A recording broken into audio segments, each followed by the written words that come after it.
Apa isi renunganku pada hari Minggu 12 September 2021? Pikiranku melayang berdasarkan kerangka khotbah yang ada di balik kesadaranku. Aku dibawa kepada pencarian cerita-cerita inspiratif di internet. Sambil menunggu loading pencarian, aku tersadar, bukankah cerita-cerita tentang Yesuslah yang inspiratif? Untuk apa aku mencari cerita-cerita inspiratif? Untuk memperoleh inspirasi tentang cerita Yesus. Bukankah aku seharusnya langsung menemukan inspirasi dari cerita tentang Yesus? Cerita tentang Yesus dimulai dengan pertanyaan Yesus kepada para muridnya. Para murid diminta untuk menyampaikan apa yang mereka dengar dari orang banyak tentang Yesus. Sesudah itu Yesus meminta pandangan mereka tentang dirinya. Pelajaran berharga bagiku adalah bahwa dalam pengenalan orang terhadap Yesus terjadi dialog antara apa yang ada di dalam benak dengan subjek yang dikenali, yakni Yesus. Para murid kurang lebihnya sama dengan orang lain pada waktu itu yang memiliki cerita-cerita tentang para nabi. Gambaran yang muncul dari penampilan Yesus di muka umum sangatlah cocok dengan para nabi yang pernah ada di tengah mereka. Maka, Yesus digambarkan sebagai Yohanes Pembaptis, Elia, dan seterusnya. Gambaran yang muncul kemudian terasa tidaklah baru dalam kehidupan masyarakat Yahudi waktu itu. Ada tokoh yang dikenal sebagai Mesias. Namun bagaimana Mesias ini tampak berbeda antara para murid dan Yesus. Sekilas bagiku, Yesus menampakkan Mesias dan anak manusia sebagai pribadi yang satu dan sama. Yesus memaparkan pengenalan ilahinya tentang Mesias yang menderita dan bangkit demi penyelamatan umat manusia. Para murid senada dengan penyelamatan oleh Mesias, namun mereka tidak dapat menerima gambaran Mesias yang menderita. Maka murid pun menegur Yesus guru mereka, karena tentulah dianggap salah dalam mengenali Mesias. Yang terjadi kemudian sangatlah menarik. Bukan Yesus yang salah sebagaimana ada dalam gambaran tentang Yesus yang ada pada benak para murid, tetapi merekalah yang salah. Aku sendiri membayangkan diriku hadir di sana. Aku merasakan dan berpikir bahwa Mesias berasal dari Allah dan Allah sendiri sebenarnya, karena tidak ada yang mampu menyelamatkan umat manusia kecuali Allah. Jikalau Allah, tidak ada sesuatu pun yang mampu mengalahkan Dia. Oleh karena itu, tidak mungkin Mesias mengalami penderitaan, bahkan mati. Dengan memulai pembicaraan dengan para murid, Yesus mau mengajarkan sesuatu tentang diri dan karyanya. Itu tentu akan berdampak pada kehidupan para muridnya. Maka dari pembicaraan berikutnya aku mendapati 3 hal penting, yaitu 1. Memikirkan apa yang dipikirkan oleh Allah. 2. Gambaran yang benar tentang Mesias. Yang 3. Bagaimana mengikuti Yesus. 3 hal itu tentulah tidak hanya penting bagi para murid Yesus pada saat itu, tetapi juga bagi para muridnya sekarang atau sepanjang zaman. Orang yang mengikuti Yesus haruslah memikirkan apa yang dipikirkan Allah, bukan diri sendiri atau pikiran-pikiran manusiawi semata. Para pengikut Yesus haruslah memerhatikan kehendak Allah. Milik tokoh sentral dalam pembicaraan Yesus dan para muridnya, yaitu Mesias, keselamatan umat manusia merupakan kehendak Allah yang harus diperhatikan sungguh. Siapakah manusia itu? Ya Petrus dan teman-temannya, ya saya dan Anda semua. Keselamatan inilah yang seharusnya dipikirkan, tetapi tidak seperti yang digambarkan oleh para murid dan kita.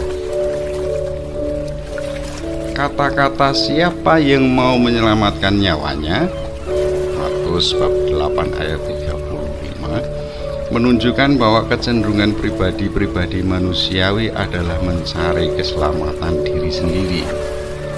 Tapi ayat 35 bab 8 Injil Markus itu disambung dengan ia akan kehilangan nyawanya. Itu berarti bahwa kalau setiap orang menyelamatkan diri sendiri, justru akan menyebabkan kehilangan nyawa. Sampai di sini, aku tergoda untuk merenungkan tentang akibat dari mementingkan keselamatan diri sendiri. Aku terhenti karena muncul inspirasi untuk merenungkan tentang kerjasama antar pribadi, antara seluruh umat manusia demi keselamatan bersama. Tentu ini sangat menarik dan relevan dengan situasi pandemik COVID-19 yang sudah hampir 2 tahun belum mereda. Orang tidak dapat sekedar mementingkan diri sendiri agar selamat. Orang harus bersama dengan sesama untuk mengatasi permasalahan global ini. Nah, sampai di sini aku memahami bahwa kehendak Allah tidaklah untuk keselamatan 1-2 orang saja, atau satu kelompok orang, atau yang sungguh berkenan dan dikasihi oleh Allah. Yang dikehendaki oleh Allah adalah keselamatan seluruh umat manusia. Ayat 35 bab 8 Injil Markus tidak berhenti sampai di situ.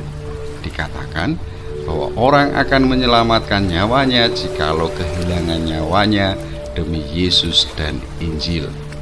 Dengan kata lain, aku ungkapkan bahwa orang akan mengalami keselamatan jikalau berjuang mati-matian demi Yesus dan Injil. Injil tidak dapat dimengerti secara sempit sebagai keempat buku, Matius, Lukas, Markus, dan Yohanes.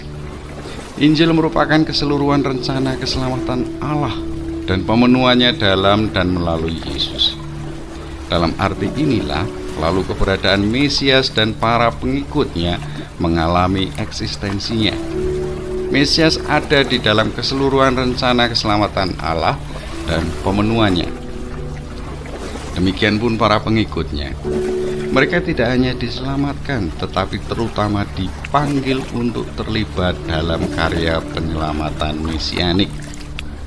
Maka sabda Yesus tentang demi aku dan Injil bagiku seharuslah dimengerti dalam kerangka penyelamatan mesianik ini. Orang akan selamat justru karena penyerahan diri secara total sampai kehilangan nyawanya kepada rencana keselamatan Allah. Lalu bagaimana menjadi pengikut Yesus? Ayat sebelumnya, yakni ayat 34 bab 8 Injil Markus menyatakan, setiap orang yang mau mengikut aku, ia harus menyangkal dirinya, memikul salibnya dan mengikut aku. Bagiku ini merupakan kesejajaran atau kesamaan antara pengikut dan yang diikuti. Orang yang mengikuti Mesias dituntut untuk menjadi Mesias. Sampai di sini, sayup-sayup terdengar di benakku bahwa Mesias dan anak manusia merupakan pribadi yang satu dan sama. Artinya, seorang individu pada dasarnya merupakan Mesias tidak hanya bagi dirinya sendiri, tetapi sekaligus juga bagi sesamanya. Menyelamatkan diri sendiri tidak dapat dilepaskan dari menyelamatkan sesama. Masa pandemi sangatlah kuat mengajarkan padaku bahwa dengan menjaga kesehatan diriku sendiri, aku tidak sekedar mementingkan diriku sendiri, tetapi sekaligus mengutamakan orang lain. Terngiang olehku bagaimana Petrus menegur Yesus. Sayup-sayup terdengar suara bahwa itu sekaligus juga merupakan kecenderungan orang untuk menolak dan menyingkirkan ancaman-ancaman keselamatan. Ancaman-ancaman itu dapat disebutkan salah satunya adalah tiadanya rasa keadilan di tengah masyarakat. Bagaimana mungkin Mesias dapat ditolak dan mengalami penderitaan? Bukankah orang baik tidak seharusnya menderita penolakan? Yesus kurasakan marah atas tindakan Petrus karena ia mengarah pada menghalangi rencana keselamatan Allah. Dikatakan, engkau bukan memikirkan apa yang dipikirkan Allah, melainkan apa yang dipikirkan manusia. Markus bab 8 ayat 33. Tindakan Petrus bukanlah usaha atau perjuangan untuk menyelamatkan, tetapi justru menghalangi keselamatan itu terjadi.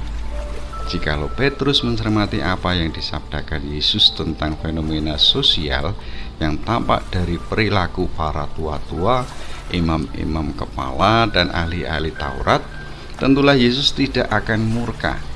Pembicaraan di antara mereka tentulah akan beralih pada bagaimana mengatasi ketidakadilan struktural yang ada.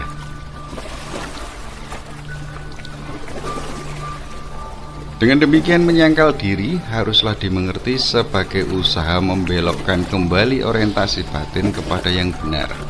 Secara batiniah, orang tidak dapat hidup dengan mengarahkan diri pada hal-hal fana. Kebahagiaan tidak semata dimengerti terpenuhinya rasa senang dalam hidup. Orang berbahagia karena memiliki komitmen dan mewujudkannya. Oleh karena itu, orang perlu menyangkal diri, artinya menolak keinginan kuat dalam diri terhadap keinginan-keinginan diri yang melencengkan komitmen diri dan bersama. Ini sangat kentara dalam hubungan intim dalam keluarga. Tentu sangat tidak menyenangkan dan keinginan kuat untuk mencari kesenangan tatkala tekanan batin begitu kuat. Tapi kesadaran akan kebahagiaan hidup bersama menjadikan seseorang rela untuk menyingkirkan usaha-usaha pencarian kepuasan diri. Inilah secara konkret yang membual dari lautan benakku terkait dengan memikul salib. Segala penderitaan yang dialami bukanlah karena kesalahan diri sendiri, tetapi merupakan konsekuensi dari perjuangan dalam keseluruhan rencana keselamatan Allah. Dua syarat orang yang mau mengikut Yesus sudah direnungkan. Bagaimana dengan syarat mengikut aku? Mengikut aku merupakan syarat sekaligus bukan syarat. Bagaimana mungkin dalam pemikiran syarat mengikut aku, justru mengikut akulah syaratnya. Satu frase mengungkap dua pengertian. Yang pertama tentunya bukan syarat, karena mengacu bagaimana sesudah terpenuhinya syarat-syarat, maka terpenuhilah mengikut aku. Yang kedua, kurenungkan memang sungguh syarat. Sebagaimana aku bekerja pada suatu instansi, aku harus memenuhi syarat-syarat pada awal mulanya. Salah satunya harus dipenuhi selama aku bekerja di instansi bersangkutan, yakni bekerja sebagaimana dituntut oleh instansi. Tentulah pada awal mulanya aku menyatakan kesediaan sungguh untuk itu. Dalam pengertian ini, aku memahami bahwa mengikut aku merupakan syarat untuk mengikut aku. Orang yang mau mengikut Yesus haruslah menyatakan tekadnya untuk sungguh-sungguh mengikut Yesus. Tekad ini bukanlah tekad kosong yang berarti hanya di bibir saja di awal mula, tetapi sungguh mewujud dalam perjalanan hidupnya. Kalau disyaratkan menyangkal diri dan memikul salib, maka selama perjalanan hidupnya mengikuti Yesus, haruslah mau dan mampu menyangkal diri dan memikul salib. Selain itu, sebagaimana orang bekerja, mengikut Yesus menunjuk pada kesediaan untuk mengikuti arahan Yesus. Seseorang harus mau menjalankan apa yang dikehendaki Yesus.